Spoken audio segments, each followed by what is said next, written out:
Welcome to the Ride This Out podcast, where we talk about how to improve your mental health and strengthen your connection to nature and your community, all through one simple solution: the bicycle. My name is Zach Golding, and I'm a licensed clinical social worker and mental health therapist. I'll be your host as we discuss the power of pedaling.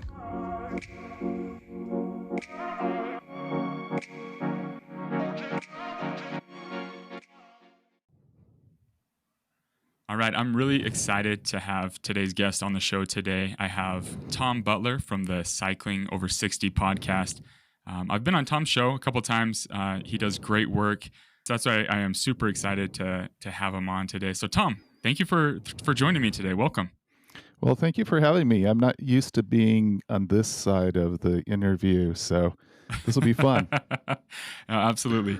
You're a great host, and I've loved your show. You've had some great guests on there, and honestly, I've learned a lot from your show. But I wanted to start off today's I call them sessions. Today's episode with a question that you always start off on, and I'm really curious if anyone has ever asked you this question. So I wanted to ask you this question. You always start off your episodes with, what is your first or earliest memory of the bicycle? Yeah, no one has asked me this question. Now, I have a couple things that I think about. One is how I learned to ride a bike, which was on a bike that was way too big for me. And my dad had a philosophy of you learned by failing, I guess. So my sister, my dad, and I went out on a ride, and I would tumble and they would keep going. So I would have to get on the bike. I would be pretty frustrated, but I would have to get up, get back on the bike, and I'd crash again. And we rode around the neighborhood that way. So I don't know that I would recommend anybody teaching their kid that way, but Yeah. But then the second thing was that I got a Schwinn Stingray with a banana seat. It was behind the tree, so Christmas. So there was no doubt that I was getting it, and I would walk by it, every day as Christmas was coming out. I think it came out with about a week to go. And it was just like, oh, it's just sitting there. So I could not wait before I could get out. And I grew up in a pretty cold place, so it was not easy going outside and trying to ride it. I was like so anxious for spring to come when I could really ride it. But those are kind of and again, like I hear often on the show, that the bike is a symbol of freedom for me. When I got that, I could go farther, faster. I could go see friends easier, and I just felt free, and I still experience that.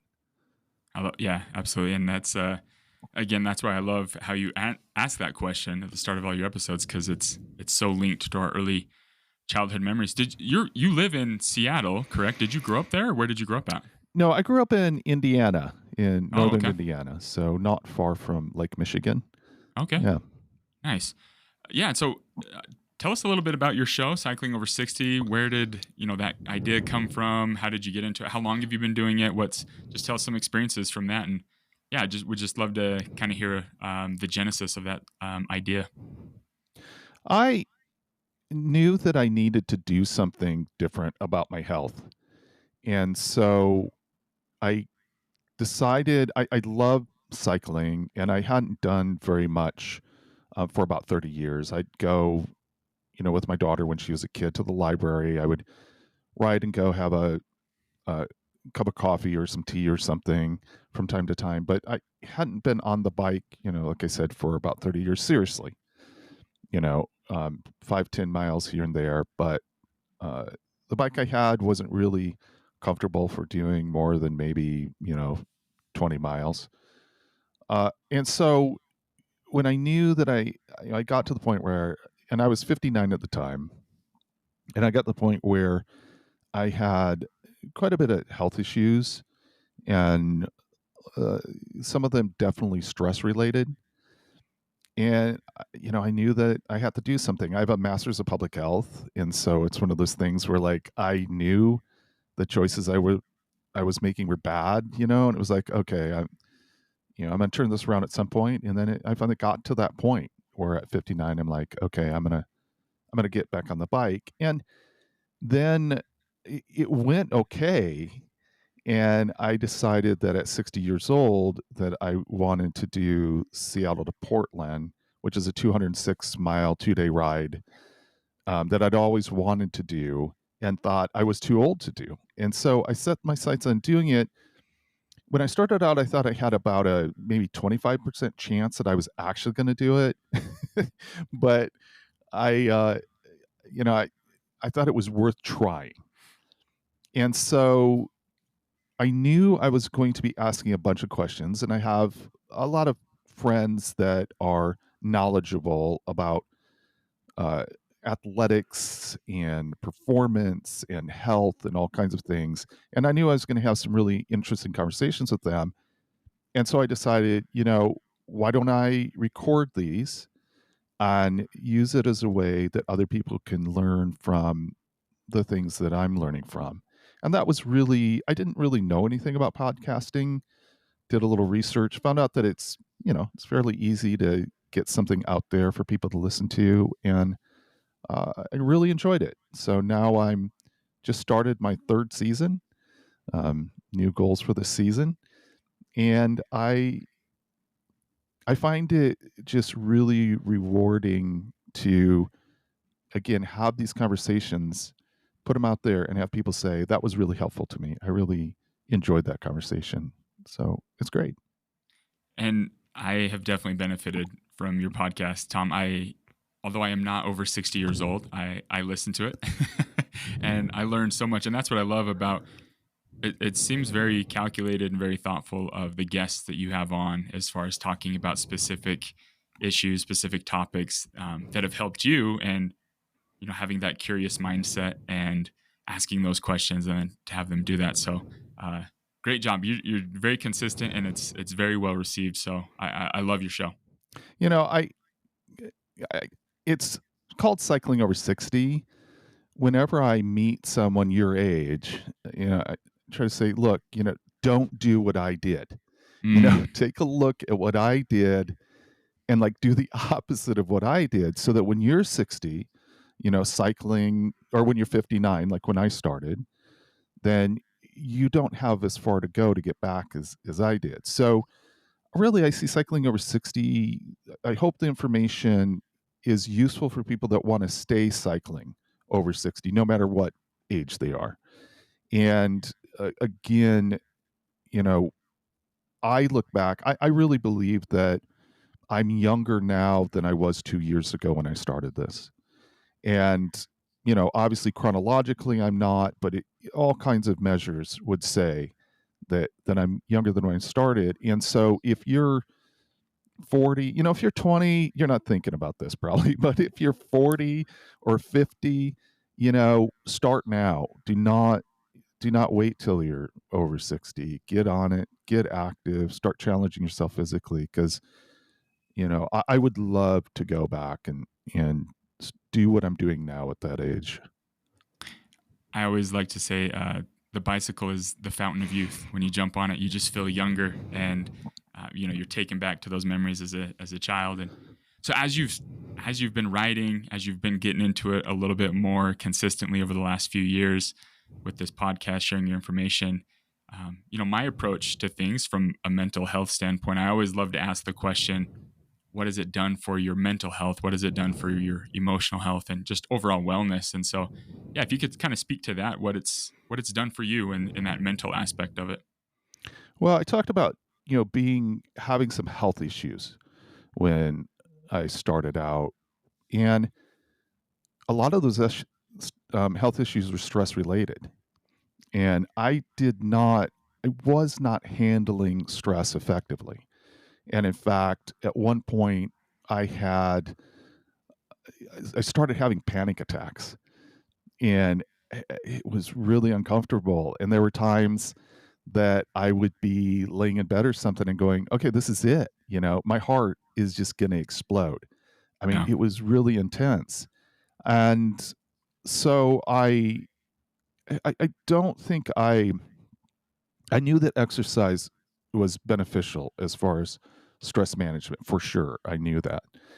But, jumping on the bike was really an opportunity of experiencing like a dramatic change in my emotional health. And, the panic attacks went away. And I was, I think there's a couple things, for me going out for, a 2 hour ride, I'm not listening to anything, I'm just kind of like contemplating things. And I think there was an element of processing and letting go. Uh, I think there is something, and I believe we've talked about this, that, there's this element of movement and processing that when you combine those two together, it's really effective. And I think I experienced that on the bike. So, you know, so processing, thinking about things, and then burning off the stress hormones. I know that that's a huge part of it for me as well. Getting better night's sleep because I've gone out and worn myself out physically. You know, there's all these things that have happened for me that the it would be impossible to separate out the physical gains I've gotten from the emotional gains that I've gotten because they're so linked together. And I'm willing to take it all. I'm willing to take both the emotional gains and the physical gains all together as one. I'm reminded the last guest that you had on. What was her name? Diana? Donna.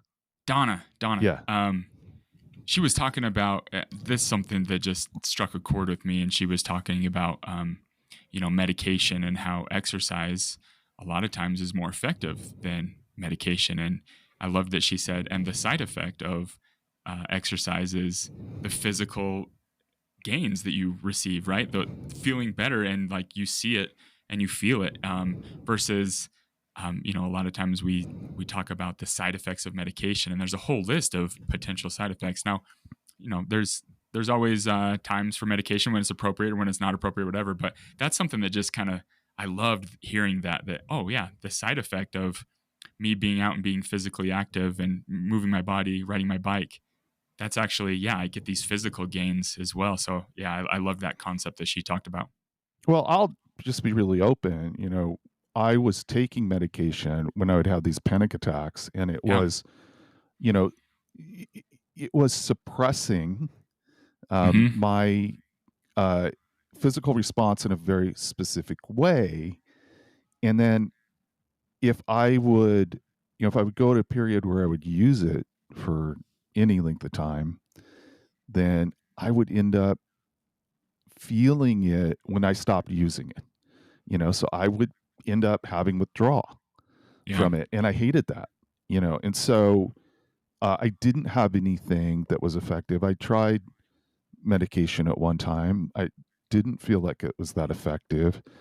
And again, when I would have the panic attacks, it was just suppressing my system. And so, kind of contrasting that with jumping on the bike and burning things up and, again, processing things, there's just no comparison for me. Yeah. And I don't want to, obviously, and like this, I don't want to discourage anybody from taking medication. There's a lot of people that use medication and it helps manage things, and that's great. But it just did not work for me. Yeah. Yeah, absolutely. Disclaimer, right? Talk to your your physical health providers and everything, and you have to gather information and make that choice for yourself. But it's actually really cool the process of moving your body and everything. And yeah, just recently I had a client, a 14-year-old kid who he's had ADHD for a number of years, and he's been on the medication. And he told his parents, "I hate this. I hate the way it makes me feel. I hate all these things." And so um, what his medication is now, what we've kind of decided is, hey, ride your bike to school every morning, and it's completely changed everything for him. It's just helped him move his body, burn that up, like you were saying, kind of work through whatever is working through. He's able to focus, and then again, the positive side effects are that you feel that physical health too. So amazing stuff. Just moving our bodies and getting on the bicycle is one of those avenues. So I wanted to ask you, Tom. what kind of riding do you do? What kind of bikes do you have? Yeah, what's your main way to get around on the bike? Well, on the last podcast, I talked about how I have 3 bicycles, and that was actually not accurate. I actually have 4 bicycles. I was But gonna say only three, Tom. I Only three? know, Come on. but yeah, and I only have 4. But I am lending one of them, to my son-in-law. So that one, as I was going through my head about what was in the garage, I was not counting that, but, it was interesting. A couple weeks ago, my so I ride with I'm just so thrilled because I'm riding with my family now, and from a mental health perspective, that is so fulfilling to me that we get out together and we go for a ride. Those are just such fun rides. But my son and my whoops, my daughter and son-in-law. You can call him your son. That's fine. Yeah, my son and my daughter. I can say that. I just don't want my daughter to feel like I forgot that she's my daughter. But they were here, and so they had their bikes here, and we came pulling up to the garage, and the garage was just full of bikes. And my wife stopped. It was at night, so the headlights shined in the garage, and all these bikes were shining back at us. And my wife just stopped, and she said, "I guess you can tell what this family is into." And so that was fantastic. But anyhow, so I have 4 bikes. I have my road bike, which is a specialized Roubaix that I love, and then I have a eh, when I used to ride when I was in college, I got a Trek 1500, and I still like that bike. It's an awesome bike. I don't ride it very much, but I have that hanging in the garage. It's kind of a thing to do for nostalgia purposes. I have an FX3, a Trek FX3, which was the bike that I bought to train to do Seattle Portland, and I'm turning that into kind of a gravel bike packing bike. Um, and then I have an very old mountain bike made by Performance. I don't know. Do you know Performance Bike? They No, never heard of it. So you can go out and find Performance. I think at performance.com. It's where you can purchase things, but they used to have their own line of things, including bikes. And so I have one of those, and that is getting turned into a bike packing bike for by my son-in-law. So uh, did I say 4 there? 1, 2. Yeah. So that's the 4 bikes that I have. Love it. So it sounds like your road bike is probably the one that you use primarily right now. Then. So I had for season 2, I had a goal, and that goal was to ride across Washington. And so that took a lot of training and preparation, and that was going to be on the Roubaix. And so yeah, I spent most of the time on the Roubaix. Now we can talk about that goal, but Yeah. I don't have that same goal moving forward. So I think I'll probably be spending time on the FX3 a lot more than I did over last season.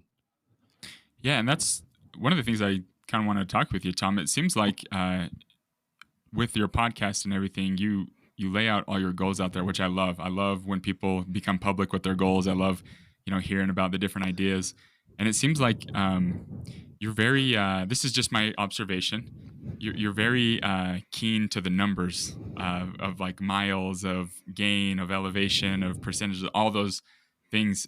Very calculated, right, with all these goals, and so I wonder, yeah, like these past goals that you've set out to do, any the future goals that you have, just that whole idea and process of setting goals. What is that like for you, and how is that giving you encouragement? How what are the hard things about it? Just that whole process for you. What has that been like? Well, that's a big bunch of questions, so I'll do my best to kind of get through that. But yeah, I think the goal setting was really important when I decided to do STP. Again, I didn't feel confident I was going to be able to do it when I first set that as a goal. it was really something that I thought I was going to have to stretch to do. But I knew that having that looming out there for me would get me out the door. Mm, Without that, I knew that if it was raining or if I was busy or whatever, then I wouldn't ride the same way as, knowing that I needed to do, a little bit over 100 miles 2 days in a row. And so uh, that was a big, a lot. I love Strava. I love looking at Strava, so it's like, okay, if I'm going to finish the STP, I got to be going at least 13 miles an hour. How am I doing with that? So breaking it down to the numbers like that. And then there's just the element also of like my health status. And there's some numbers that I want to see for my health status. And I'm really working on that. I'm in the process. Part of this season is to really figure out. I don't feel like I'm utilizing energy very well in my legs, and I know mm, that, I could say, well, I'm 60 years old. I'm 61 years old now. What can I expect as far as energy utilization? But I believe that, there's ways I can improve it. So it's kind of how to monitor that energy utilization is a whole bunch of numbers as well. And so I, again, having a goal as far as how many miles I'm going to ride each week, that's really motivating me. And uh, I think people probably noticed that follow me that I'm not doing a great job with that. So, but kind of having it out there to me, having it out there and letting people know that, okay, look, I fail sometimes, but I keep going. I think that's helpful, and it does give something that people can monitor. And I have people that celebrate my successes from the podcast, and that's just so awesome. I always feel so grateful when someone encourages me, and also when someone says, "Hey, you didn't make that, but you still did a really good job." That's just so awesome. I just love the Cycling Over 60 community that's growing. yeah, I was going to ask about this cycling over 60 community. How can people find that? How can they join? Or yeah, what is the process of that? Or what's been the reception? How has that been for you? That's one of the goals for the season is to develop that community more. So there's the community really lives on Strava. I'm thinking that Strava will do more and more as far, they have Strava clubs. And I think they're going to do more and more from the social connection aspect of Strava clubs. So I'm kind of housing the Cycling Over 60 community on Strava, I guess, for lack of a better term. Um, and so, to me, I hope people get as much as that community as I do. Because when I go on and I see people's rides, and I love the pictures, when people go on a ride and post pictures, I love it. And I'll scroll through and go through all the pictures and see everything. It's just fun seeing people's rides. I got some people from India, and I love seeing their riding, and someone from South Africa, and it's just someone from uh, uh, someone that's from Asia. I'm sorry, I can't look at characters and say that's Chinese or that's Japanese. I can't do that. So I don't really know where they're from. But just the fact that someone's posting their stuff on there in characters that I can't read, that's super fun to me. So I hope other people are seeing that. Um so if you go to Strava, look up cycling over 60, it's spelled out. You can find the club and please join us. And then, of course, Cycling Over 60 as a podcast is on pretty much any podcast platform, and that's a way to kind of plug into it. the The big goal for this season is to have a live event. It's not going to be a big event. Um, I don't really have the resources to pull off a big event, but I'm going to start planning it and do at least have something that's done where people can get together live. And you know I'm hoping that maybe people make a decision to fly in for that and we can see people from other area. But I think probably it'll be just kind of a smaller group from this area, but it'll be a start to doing something in person. Yeah, that's a great idea. Live events can sometimes, the idea of it can seem kind of overwhelming, but you got to start somewhere, right? Just like the podcast, and just kind of watch it grow into Yeah. whatever it will grow into. And there's definitely a community and a population for this. I When I'm out on the trail, when I'm out riding, I see many people that I don't ask them to show me their license to see how old they are, but I'm willing to bet that a lot of them are definitely over 60 years old. And so, how has that been as you've connected with other riders over 60? I'm sure it's been encouraging to you. Is there a lot of people that are over 60 within your area that you see out and about and ride? Well, I tell you, someone said this weekend, this was a 80-year-old cyclist, and we were talking this weekend at a food stop on this organized ride, and he said, when the baby boomers die, the cycling events are going to go away. Mm, I was really surprised by that comment. I don't know enough to say that's true or that's false, mm, but when we're on rides, there are, I'm guessing these organized ride, I'm guessing the majority of people are over 50.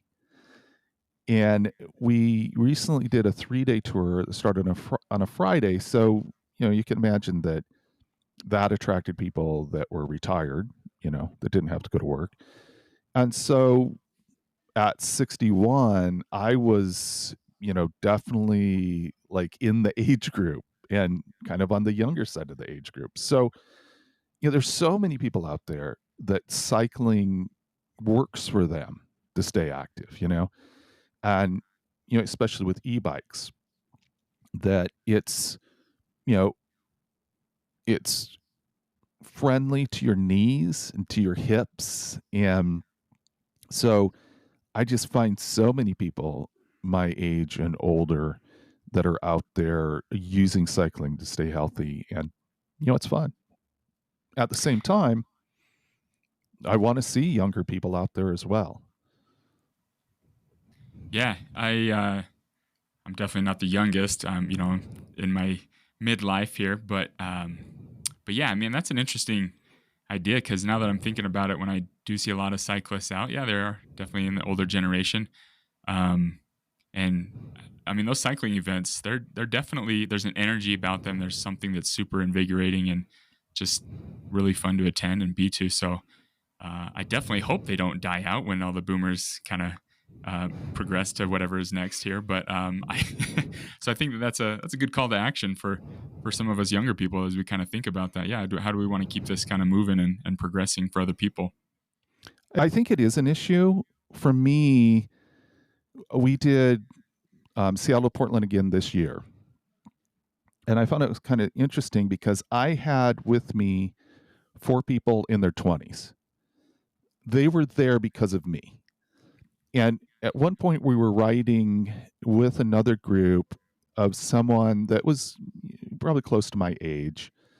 And he had his like 3 kids in their 20s and 30s, and then one of their spouses. So he had 4 younger people with him as well. So, there were 8 people in their 20s and 30s that were there because of 2 of us in our 50s and 60s.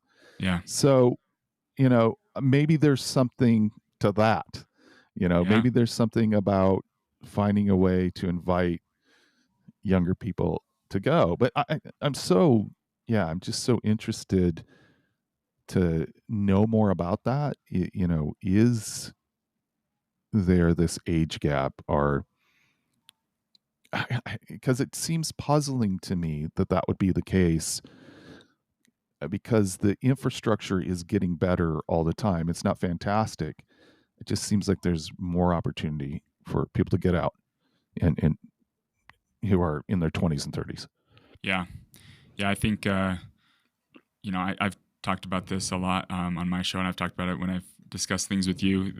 I think the bike bus revolution hopefully will change a lot of that and get a lot of younger kids excited about riding, and not just, doing big events like you were talking about in the future, but just as a utilitarian factor of like, yeah, I can bike to school, I can bike to the store, I can just bike to the library, I can do whatever. And kind of Okay, bike. waking. You Yes. know, okay, bike industry. This is your call to action, man. Let's start dumping some money into bike buses. You No, know. absolutely. I'm all for that. Like, I really think school districts, school administration should take a hard look at this and say the current system that we have right now is not working. Of all these parents trying to drop their kids off, it's wild. It's just ineffective. It's unsafe. Um, Figuring out a way, where kids aren't able to take the bus, but they live close enough where they can walk and ride safely. And that's a call to action for a lot of the cities too. Of like, okay, well, how can we facilitate this? And so, hopefully, that's my big hope. And I know that Coach Sam Balto up there in Oregon and other people around the country. Montclair has got an amazing bike bus in New Jersey. Like, people start seeing these things and saying like, oh, well, if they can do it, like, why can't we? And again, I think that speaks to what you're doing, what your podcast is, and the content that you're creating. If people see, oh, Tom's over 60, if he can do this, why not me? Right? Here's this information that he's putting out there. Here's these amazing guests. Like, great. And so I wanted to ask, the different guests that you've had on. What have been some like some life lessons, some things that you have really stuck with you that like, oh, I really appreciate this bit of information. What has been that very helpful things on your end for you? It's super tough because it's like everything. Yeah. Yep. It's like everything, and I love the conversations. I hope that comes through to people. That I just love these conversations. I would say there's a couple things. One is just amazing conversations with people that have stuck with it, that have persevered through, like a broken pelvis, like Donna from the last podcast. I mean, a broken pelvis is no joke. And, to be like walking and then biking in a relatively short time. And that's, I think, the third guest that I've had that broke their pelvis. Wow. So it's like, so that perseverance, and there's a perseverance of people who seriously out of shape, who struggled to bike, a block, just getting up the hill out of their driveway was a struggle, and persevered through that and then reaped such massive benefits from it. That's been one thing that has been significant. And then the second thing is just every single health guest that I talk to, every single doctor, every single physical therapist, uh, wellness specialists. It's like activity is so important.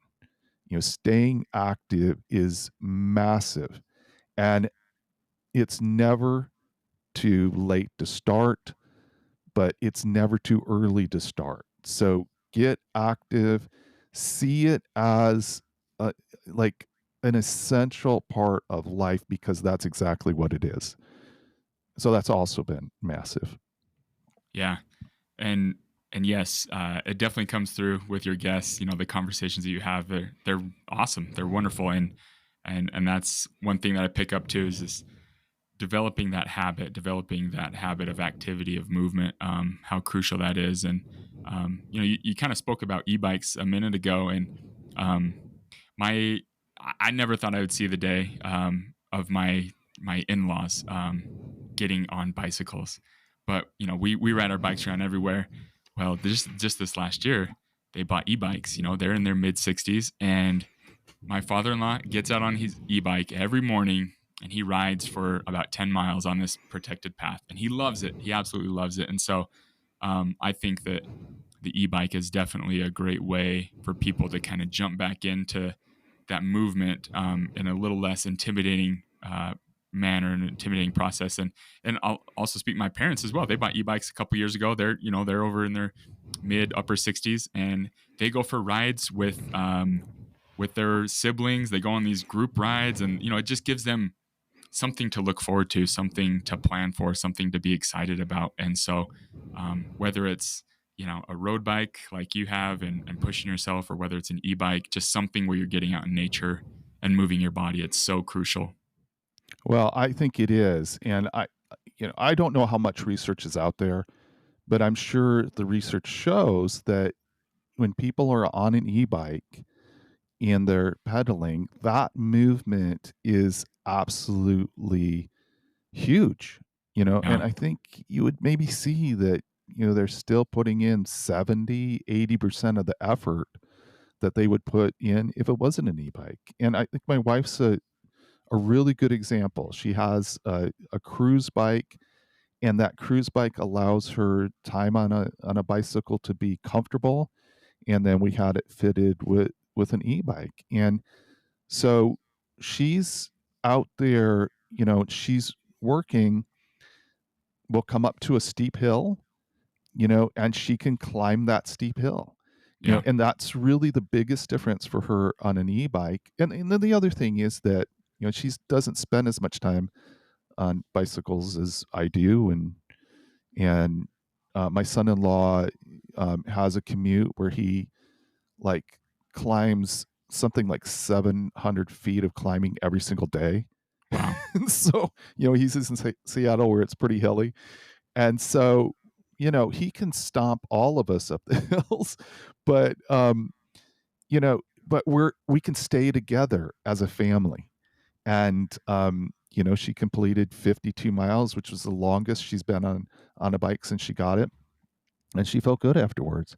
She has knee issues that would that keeps us from like doing some hiking, things like that. And so it is just really a situation where it's I think people sometimes are like, oh, you're kind of cheating because you're on an e-bike, and it's you have to define bicycling in a very specific way to say that it's cheating being on an e-bike, and it's just not that. Yeah. And I feel like that stereotype is hopefully, I mean, from what I feel, it's a lot of people are a lot more accepting of it, and inclusivity of just, hey, if you're out riding, awesome. Just don't go 40 miles an hour on your e-bike and like run into somebody, right? I mean, just be safe with it for sure. But there's always that aspect of, yeah, if you're just out and you're moving, that's wonderful. And whether you get to the hill, before me or after me, like it's all good. We're all still riding together, which it's amazing. And yeah, to your point too, I've had some guests on that have said how the e-bike has just kind of leveled that playing field for a lot of people, being able to ride together as a family or ride together as a group of people in their 80s down to their 20s or whatever. There's that aspect of just being inclusive and being all together, which is so important and so key to that community and that nature and just connecting together as well. The other thing I think people should think about is if you're older and you get on an e-bike and then you start experiencing like, you know what, this road could really use a protected bike lane. Then Yep. you're in with the group of people that are like um eh, trying to advocate for better cycling infrastructure. And so, yeah, let's get just a ton of people out on e-bikes. Yeah, I'm all for it. I love it. Absolutely love it. Well, Tom, again, talking about all these goals and things you've done, I wanted to just ask you, what have been some of the fun places that you've ridden? I'm sure you've ridden some pretty cool places, and what are some places that you would like to ride as you've talked to different people and seen different locations out there? Well, the best ride I did was, I mentioned that I had a goal to ride across Washington at the end of last season, and I only made it 2 days of the 5 days. It was kind of a face plant out of the gate almost. So, but so I made it 2 days in, which included a ride up over Washington Pass, and it was about 6,900 feet of climbing in a day that went up over the pass. And by Wow. far, that was the most amazing place that I've ridden. Mm, Just it's such a majestic place. It's the North Cascades Highway through you know North Cascades National Park, and man, it's just amazing. So, by far that was the most wonderful experience I've had a bike, even though it was also the most painful experience I ever had a bike. And then as far as where I would like to ride, oh my goodness. I mean, we could spend the next hour me going through all the places that I want to ride. And I guess I'll highlight a couple things. One is the uh, I want to do Bike the Drive in Chicago. I've been in Chicago never a number of times, in the Lakeshore Drive that goes along Lake Michigan. To have that shut down totally, I think it's about 30 miles round trip when they shut it down. That I'm just really intrigued by that. And then the second thing is the Olympic Discovery Trail, which is going to be absolutely amazing across the Olympic Peninsula. And so I can't wait to be riding more of that and spend more time on that trail, because that's just going to be there's going to be parts of it that are just out in the most beautiful forest you can imagine. And yeah, and it's a big. I think that says something, right? On one hand, I want to be in Chicago, Yeah, riding in one of the biggest cities, and then at the other hand, I want to be out in this wilderness that's the Olympic Peninsula, and the bicycle can take you both those places. So just think it says a lot about what the bicycle provides. it's beautiful. Yeah, and in fact, my wife and I just had this conversation yesterday.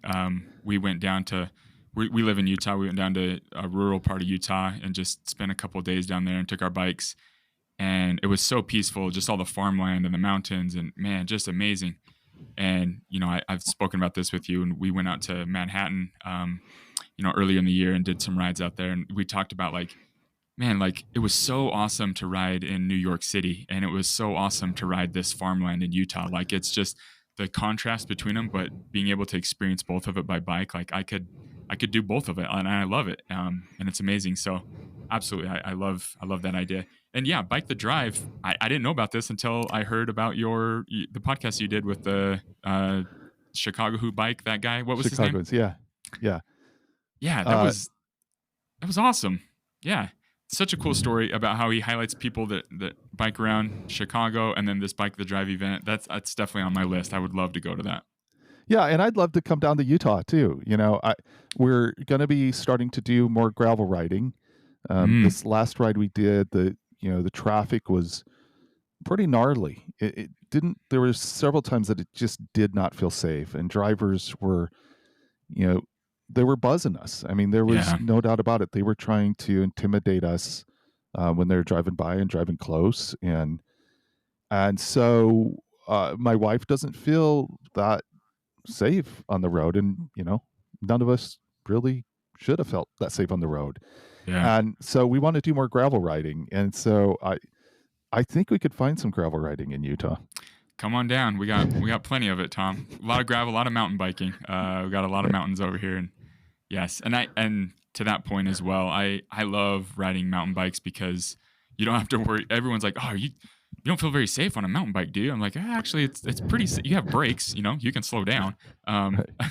but yeah, there's not all these cars whizzing past you all the time. So yeah, just being out in nature, being out in the mountains, and yeah, I love how gravel has taken off more and more. I think it's a perfect kind of in between the mountain and road bike world where everyone's kind of experiencing nature together and just being out again on the farmland or the dirt roads out there and finding those old fire roads. There's just something so peaceful about that. It's amazing. So come on down, Tom. Love to have you for a ride. That sounds good. We'll do Yeah. that sometime. Well, Tom, thanks again for taking some time to join me today on the podcast. Seriously, appreciate it. I wanted just one last question. You've given a lot of great tips already, but anybody that's thinking about or wanting to get back into writing, especially that are over 60, what's a couple words of advice or words of wisdom that you'd give them? I would have to say that it makes a lot of sense to invest some money in having a discussion, especially if you've been sedentary a long time, having discussion with a physical therapist who uh, understands bike fitting. Get really fitted for your bike. Talk about um, how to stay limber or how to get limber rather, in a lot of cases, so that you're comfortable on the bike. And, you know, one thing about cycling is you can spend a lot of time on a bike. You know, you can spend an hour on a bike to me pretty easily. And to do that, you want to be comfortable on the bike. And so I think making that a big priority as you're starting out, even though it's an investment, you might be investing in a new bike. You might have an old bike that you don't have to, make that kind of, investment, but to invest in just making sure that when you're riding, then you're positioned correctly. Uh, I think that's huge. Yeah, that's great advice. And I'm reminded of an interview that I had. His name was Bruce. He's from Texas. He runs the Old Man Bicycle blog, and he said, "Hey, if you either spend a little bit of money up front, you might think it's expensive. You either do that, or you spend thousands of dollars on medical procedures and insurances and everything else. So it's where you put your money at and where you put that time and focus in. So it's a priority for some people." Yeah, and that's, again, I feel that I'm younger now than I was 2 years ago, and really to put a price on that is almost impossible. But what I've invested, the yields in maintaining health for as long as I can. I mean that there's just no comparison. Absolutely, it's priceless, right? I love it, and those experiences, and like you said, feeling younger, and it's the fountain of youth. Get on that bicycle and ride. So, Tom, again, thank you. I appreciate it. I'll put some links in the show notes for people to find your podcast and your Strava community. But I would encourage everyone that's listening to this to look at Tom's podcast, Cycling Over 60. Great stuff. So, Tom, thanks again. Well, thank you, Zach, and I really appreciate what you're doing. I just find the whole concept of thinking about cycling not just from the physical aspect, but from the emotional aspect, and that concept of mental health and cycling are really it's really beneficial. And so I appreciate the your podcast and the work that you're doing, and it's always great to talk to you. Absolutely. Absolutely. All right, Tom, well, have a good day. You too. Bye now. Okay, bye.